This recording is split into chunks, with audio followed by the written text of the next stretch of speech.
on a personal note, it's so important to, to have mentors and folks who understand your lived experience so that they can help you in navigating the places and spaces that you enter. And as I said, in speaking with Futurpreneur, one of the realities of it is that oftentimes many folks have never done business with a Black person, and so there is a barrier around a cultural piece that we have to bridge that gap. And so having a Black entrepreneur, somebody who can speak to your shared lived experience, can be really helpful for Black entrepreneurs in the space. And oftentimes we may be the first and only in an industry or in a space, and there can be some challenges and barriers to navigate. And just having that support of mentors is so critical as we move forward. So next, coming up, we have Jackee. And hi, Jackee. How are Hello. you? Good. How are you? Good. Last but definitely not least, so glad you can join us. And Jackee is the founder and has had of a business, and I'll let her tell you a little bit about a newer initiative that she started with here in BC with a Black business again. And she has had 13 years of corporate experience as a marketing executive and first in advertising agencies in Toronto on the client side, and then also in British Columbia for 7 years with Mhm. clients such and companies such as BC BC Ferries, where she launched their marketing division. So she definitely knows how to um, take something from an idea and put it into the market, which is a great skill to have an entrepreneur or a resource for somebody Yeah. looking for a mentor, and including their vacations brand. And she's worked with WorkSafe BC, where she's actually started her own successful business to make a difference. Another theme throughout the day of having impact leaders. And she's managed large projects, multi-million dollar budgets, large teams, and with her corporate and business experience, she just brings an amazing pool of expertise, not just to the community, but to the society and to the programs in general. So, welcome, Jackee. I can't wait to hear your story, and I'll let you take it away. Thank you. Thank you, You're Jerry. welcome. Having had everyone's story, I'm sitting here going, what the heck am I going to add to that? Hearing Nadine's story, hearing William's story and how they've come up, it's such an honor and a joy to be in all of your presence, to have had your stories. And let me see, how do I remove to have had your stories and to be able to share mine from these unceded territories of this Musqueam, Squamish, and Tsleil-Waututh people. So thank you for this opportunity and thank you for hearing my story. I'm going to be more like William and kind of tell you how I came to be where I am right this moment. So I am an immigrant from Africa. My country is Kenya, where I just came back from, and I got a cold as soon as I arrived here. So if I cough, I apologize. Um, I arrived in Canada in my early 20s. I had done my schooling in Kenya. I had worked in Kenya for a bit, and I was genuinely just bored. I was working so first I worked in wildlife conservation, and then I moved into technology, and that was fun. I was working at Alcatel, and I was bored. And I remember being on this conference call, and my colleagues were from Germany and France and all of this, and I was very young at the time. And this one colleague from Germany says to me, "What do you want to do?" I'm like, maybe I'll go back to school and maybe do marketing or something. I had finished my education in Kenya at the time. And he's like, if you want to go, I'll take you there. You can go and do education. I was like, are you kidding? He's like, no, I'd never met this person's face. I mean, I'd met them, but not in person. I'd met them through work, through conference calls, through all of this, but never actually really met them in person. We weren't friends. But just out of that conversation, I actually came to Canada. And in 2 months, I had found a college I wanted to come to. And this young Kenyan girl landed in Canada, in Toronto. I remember it was the 29th of December in 2001. And it was so cold, I almost went back. after 2 weeks. I froze so much. I had to wear a man's jacket because I was coming from tropical Kenya into the proper winter. And I remember calling my mom and saying, I don't know that this was a good idea. And she said to me, yeah, I've never really known you to give up. So think about that. And how many years now? 17 years later, I'm still here. So I went to school in Toronto. I was in my early 20s, but most of my colleagues in school were in 18, 19. So I was always in the teacher's room because I needed people to have conversations with. All the other kids were a little bit younger and not that interested in what I had to say as a Kenyan girl asking a million questions. And my first semester there, one of my teachers asked me, what are you doing for Easter? I was like, what do you mean? I'm going to watch movies. And she said, would you mind to come to my house? And she became a mentor and a surrogate family instantly like that. And she was the VP of DDB. If you're in the East, you know DDB. It's a large advertising agency, and she was my teacher. And so I was like, I wanted to do marketing, and I'm doing marketing, and advertising is a part of marketing. Perhaps I want to be Joy. Her name was Joy. And so maybe I'll do that. So I finished my schooling, and because of Joy, I had now known all the advertising agency and how it works and all of those things. And a week later, I was an intern at DDB. And I was working under 2 supervisors. And my third week working there, I realized they came to work crying. Like they were exhausted, they were burnt out. Advertising was so sexy and wonderful, but they were just completely burnt out. And I started to realize that the life in advertising is really great and you get to learn so much, but the burnout rate is also so high. Joy, who was my mentor, burnt out from being a VP and had to leave and go and become something else out in London, Ontario. And so from that third week, I told myself I was going to last 5 years in advertising and I was going to do something different. I come from a background of women entrepreneurs. My grandmother died 2 years ago. She's right there. And she died at 107. And she had been an entrepreneur and a farmer all of her life. And then I grew up with my mom, who was an entrepreneur all of her life. She had a regular job, but always had businesses, building things and doing all of these things. And usually when you're a young girl, you grow up and you're like, I don't want to be like my parents. I want to do something completely different and, be innovative and progressive and all that. And then you grow up and you realize you just really like your parents. And it's actually a cool thing. And so when I was working in advertising, I had started writing down ideas of things I wanted to do because I knew inside of me was always an entrepreneur. I wanted to work for myself. I wanted to make a difference. I wanted to make decisions. When you're working for people, you're a number in a large organization, and can you make me more money? Which I was doing. I was doing a great job. My clients were great. I was doing big campaigns. I was doing good work, and I was learning a lot. But at the end of the day, I was making other organizations money. And what I wanted to do was, can I work for myself? Can I have a business and actually make a difference from where I come from? I come from a middle class African background where there's so much need there. What can I do that can make it different? And the one thing I realized is I love fashion. And so every time I went home to visit, and I tried to go home every year or every 2 years, I'd come back with things I had bought in the markets down in Kenya.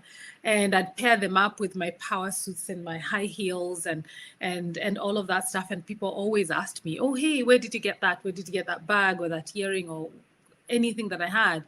And it was always fun because I can tell them the story about Kenya and how I got it from there. And hey, if you want to go, you can pay $2,000 and, you can go for 2 weeks and get something out of there. But it started to plant something in my head. It started to plant an idea of what I could do. And even though I had written down these entrepreneurial businesses and ideas that I had, working in advertising and working in marketing and after I did my 5 years in advertising in Ontario, in Toronto, I stopped working. I quit that job in 2008 and moved out west, A, because it was warmer, and B, I had fallen in love with Vancouver because I came and shot commercials here. And it was beautiful. And so when I moved here, and I think I moved in June, and by July I was working at BCLC. Even though I enjoyed now working on the client side, because when you're working in advertising is a small part. The marketing from A to Z is much larger. And I wanted to do that part. So I needed to come to client side so I could have a full holistic understanding and really full experience in marketing. And I did that specifically and strategically because I knew I wanted to do my own business. And I knew that I needed to have been on both sides to be able to run my business and to start it successfully and to keep it successful. And so I moved here and I worked in BCLC. I worked there for a year. I did great work. I traveled everywhere because I was supporting and promoting the casinos. I traveled around the world doing that. But after a year, my conscience got the better of me. I was like, you can't really be doing you're helping people go gamble, and you know the numbers in terms of addiction and all of that stuff. So I quit that job, but I had established a really good relationship with my VP at BCLC at the time. So I stopped working there. It was a 1-year contract. I decided not to go for it, to renew it. And I sat down and I actually wrote a business plan. I was in the process of writing this business plan. I was going to do this business. And my VP from BCLC calls me and she's like, Jackee, I know you said you're not going to go back to work. I know you're writing your business plan and I'm looking forward to reading it, but I think you should go to BC Ferries and do this job. And I'm like, what do you mean? What job? And a week later, I was sitting in front of this VP at BC Ferries telling me, hey, we want to launch a vacations division and a marketing division, which we haven't had. And would you be interested in coming in to do this? And I remember asking a lot of questions because when I stopped working at BCLC, I really wanted to be an entrepreneur. And what BC Ferries was offering me was actually an entrepreneurship, but with someone else's money. And that really intrigued me. So if you've ever worked in crown corporations and government, everyone is usually afraid to put a stamp to anything that is being done until it's successful, which to me, that was a great avenue for me. It's like, okay, you can give me $1 million to do this work, but you won't lay claim to it and I can make decisions whichever way I want. And then if it's successful, you can say it's part of your work. I'll take that. But when I started work, I realized that it was actually really a plain piece of paper and nothing had been done. And I have not worked as hard as I worked at BC Ferries for those first 6 months because we had to launch the vacations division and the entire vacations product and an office and a location downtown in 6 months. We worked really, really hard.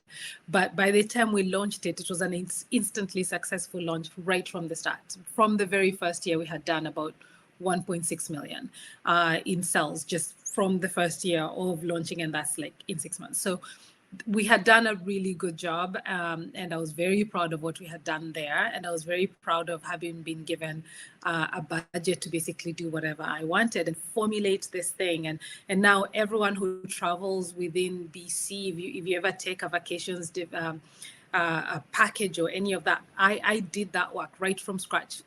Thought all of that through and brought it to life to the way it is right now. And I was supremely proud of that. And as I was doing that work, and as they noticed the kind of ability that I had, I started to do other work within BC Ferries that was really great, which was trying to launch BC Ferries to work as an airline. And I did a lot of that strategic work in the back. And then I realized that the VP I was working for wasn't the right person to be leading where we were in that part. And if you've worked for government, you know, whenever you are part of something, if anything is going to fall, you're going to get blamed. And I was the only Black person most of the time, Black woman, Black person in all of my corporate experience. And so I was like, this is not sitting that well. But also I realized that if I really wanted to go and start my entrepreneur work, I needed to jump and do something different. I was doing very good work and it was really challenging and good, and that would have kept me there longer. And so when WorkSafe BC came calling and offering a a lot of money to move to WorkSafe BC. I was like, yeah, sure, I'll do that. And so I gave myself 2 years at WorkSafe BC, and exactly 2 years. I knew they'd pay me more money, and I would build myself in the 2 years to make sure when I got out of there, I could launch my business. And so I registered my business the day 2 weeks before I started working at WorkSafe BC. And so I started to kind of lay the foundation of what I wanted to do. I had registered my URL 10 years ago to save it. But in terms of the business of what I wanted to do here and getting GST numbers and all that, I did that just before I started working at WorkSafe BC in 2013 or 2014. And so I went there for 2 years. It was a terrible experience being there. It's a huge old organization. You've been brought in to be a change maker, but everyone says that they want change, but they actually really don't want change. They want change for other people, but not for themselves. So trying to change the systems was so difficult. And so I did that for 2 years, and at the end of the 2 years, I stopped working there, and I took what I had gotten from there, went home, brought product, and in 2015 I launched my business, and 2016 in November I opened my store down at the Bentel Center, actually close to where Narissa's pop-up shop is, and it's been successful until now. In 2021, it's doing okay, and the one thing I learned through my process of coming to be a business owner and starting to be a business owner was there wasn't that many women business owners that were doing what I was doing. So when I went into starting to own my business, the one thing I've learned is talk to other people who've been there, learn what they did and what they failed at, so you can avoid those landmines and get farther faster. And people are willing to share their stories if you actually go to them and want to learn. And I found that difficult. So I ended up finding a group of women, not Black, but a group of women that were doing somewhat similar business. And I convinced them to start a store with me. As an immigrant, of course, I do not have access to financing it. I can't go to a bank and say, give me a loan. When I knew I wanted to start a business, I had to make a conscious choice. Either I was going to save up and buy a home, or I was going to save up and start a business. I couldn't do both of them at the same time, even though I was a very high earner. The barriers to enter are great. And so when I knew I needed a store, I knew I needed to bring other women together, and for us, we could go together to open this store. They wanted to do a pop-up store, but I knew I wanted to do a long-term thing, and I was okay with whatever plans we did. So we went in to open a pop-up store, and 3 months later, it was a Christmas season, and it did well. We achieved what we needed to do. And then in January, they all stepped off and I kept my store. And so basically what I had done, what I had thought creatively, and I had this women basically invest in opening my store. And the rest is history. When 2019 came to an end, January of 2020, 10,000 villages announced that they were leaving, they were closing the entire store. When I started my business, I wanted to be in the location that 10,000 villages was in on Granville Island. That was my dream. But I knew it was a crazy dream that would never happen because 10,000 villages had existed since 1946. I wasn't going to die. But it did. And so in January of 2020, I had this conversation with Granville Island and 10,000 villages and all of that, negotiations and all of that to go to that space. And then COVID happened. But once you've signed a lease and you've made decisions, you can go back on that. And I knew it was a great place to go. And so in May and June of 2020, I moved to Granville Island. So I scaled up from having an 800 square feet store to a 1,500 square feet store. So I grew. But the most important part I want to talk about that is when I moved, I realized during COVID and 2020 and everything that was going down in 2020, that we as Black businesses are at the very lowest of the totem pole in terms of getting any government support or getting, like, I did not get a single piece of government support, even though my business is like medium large. I make money at the store, and I still could not get any. I could not get the rent subsidy. I didn't get any of those things. The only thing I ended up getting was SIBA, which was very lucky. And so that shifted my focus, because I was like, I have a business that makes money and I was not able to access these things.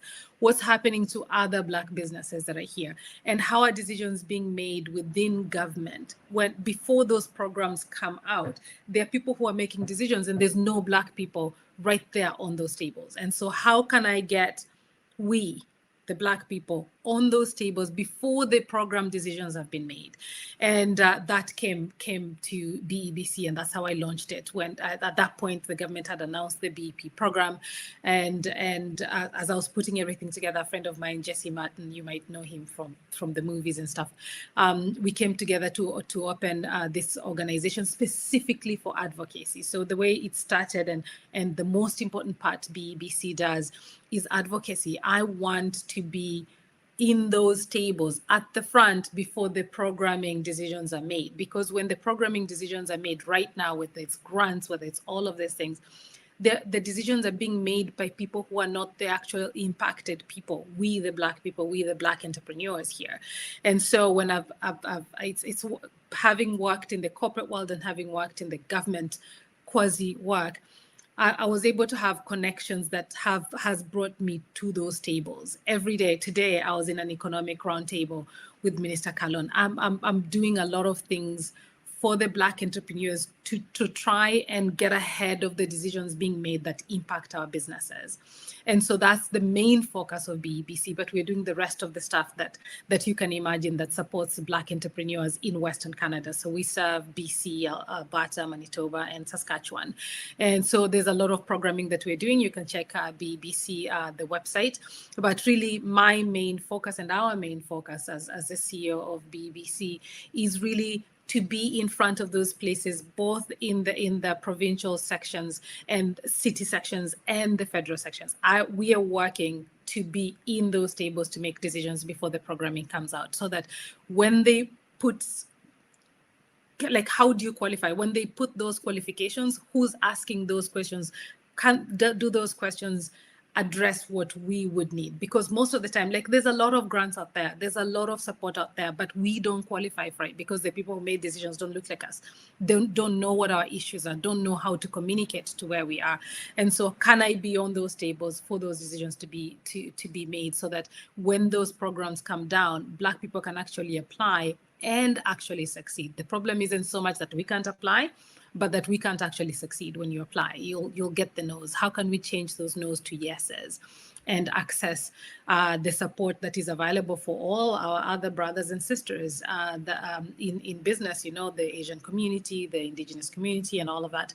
How can we get into that, into getting all the kind of support? And that's what BEBC is focused in doing now. But I know we've gone way over, so I'm going to shut up now and allow Jerry to come back and close this out. Well, thank you so much, Jackee. I loved your story. And I'm so glad that you are stepping up, and we need folks like you around the table, because like you said, if we are not at the table and decisions are being made, it's going to be too late on the other end. Mm-hmm. And also, it's important that we have representation. I love that we have representation across the country, because the Black community, the Black entrepreneur space in Canada is extremely diverse. It's very regional. And so we're not a one size fit all. And it is my hope, by hearing our stories and hearing our journey, that we also can shed some light on the breadth of the experience and the depth of our community that's often not heard, especially in the entrepreneur space around that. And even today we've had amazing stories. You shared, coming from Kenya, and I have a special place in my heart for Kenya, because I have a Kenyan name, even though I'm not Kenyan.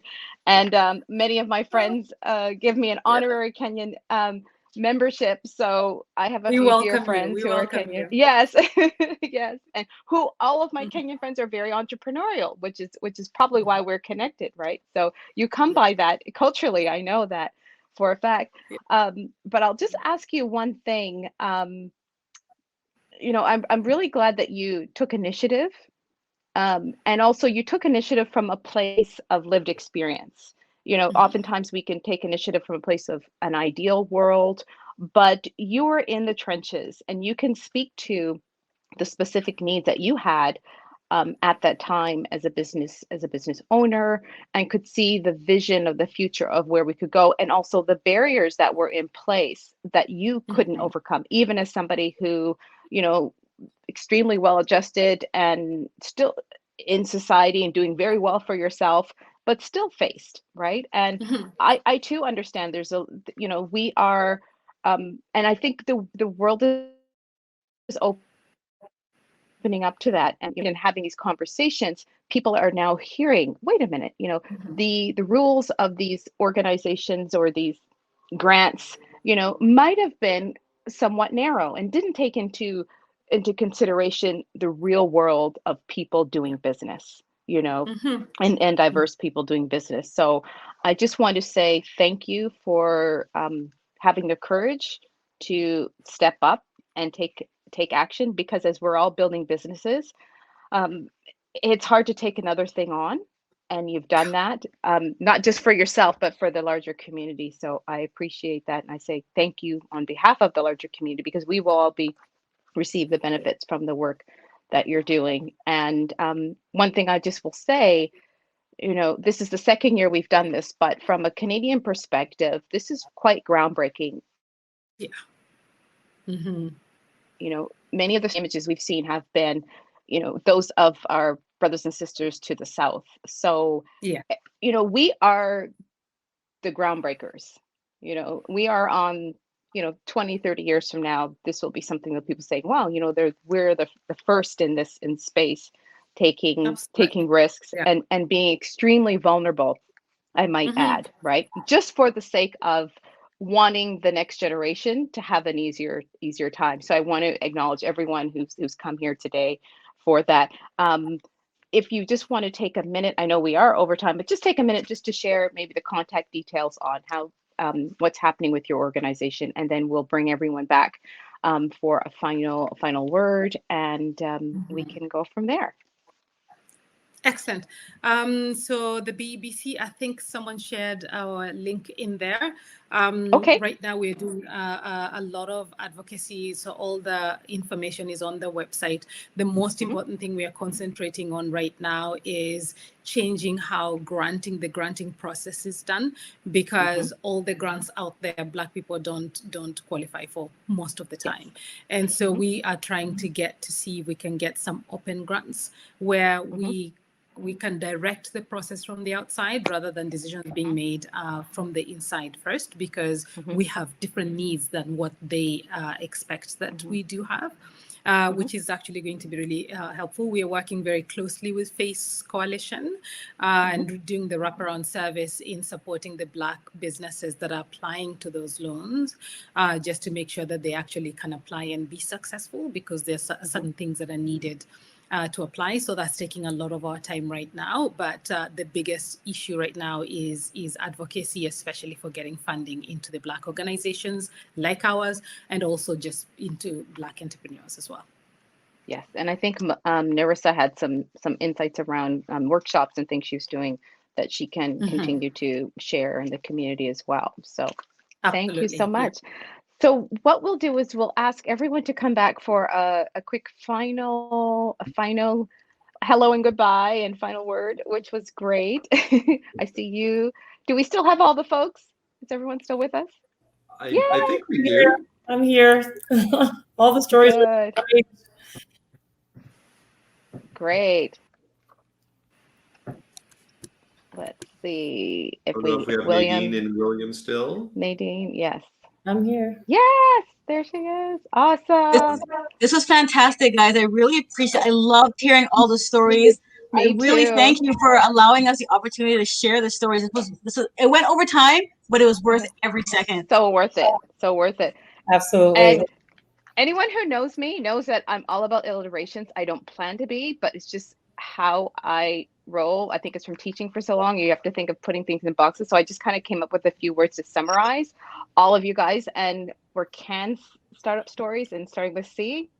So the words that I came up with today, the the common thread was how collaborative you all have been, how confident you are, how courageous you've been, how community minded you are, the communication skills that you all demonstrate, and how you've been able to convert into commerce.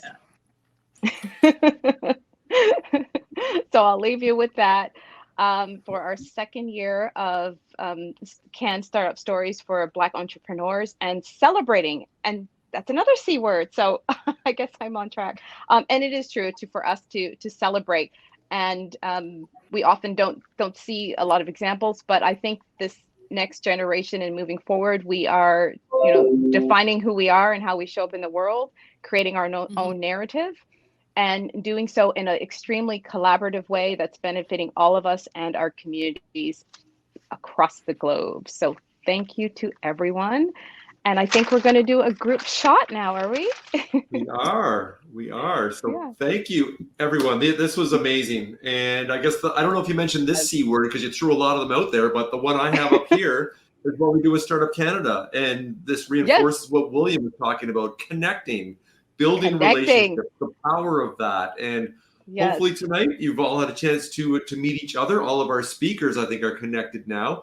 And with the other organizations, with our partnerships that we've had to bring you this impactful event, that hopefully you see now there's other opportunities that that lie before us all there. And we're just starting to do the work that needs to be done. And I hope that with Can Startup Stories, that this helps in some small way to make a good thing great, and to do our part any way that we can. So so I want to say, Najeri, giving you the last word here tonight. But thank you. You did an amazing job, and way more rigorous than I ever have on my interview. So I got to step up my game now. But it was amazing. So thank you so much. And Najeri, thank take you. it away. I felt at home.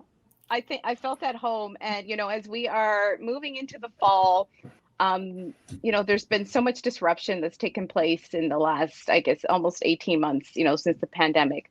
And so many issues from a cultural, social, political standpoint, economical. But the reality of it is that we can create a future together and move forward.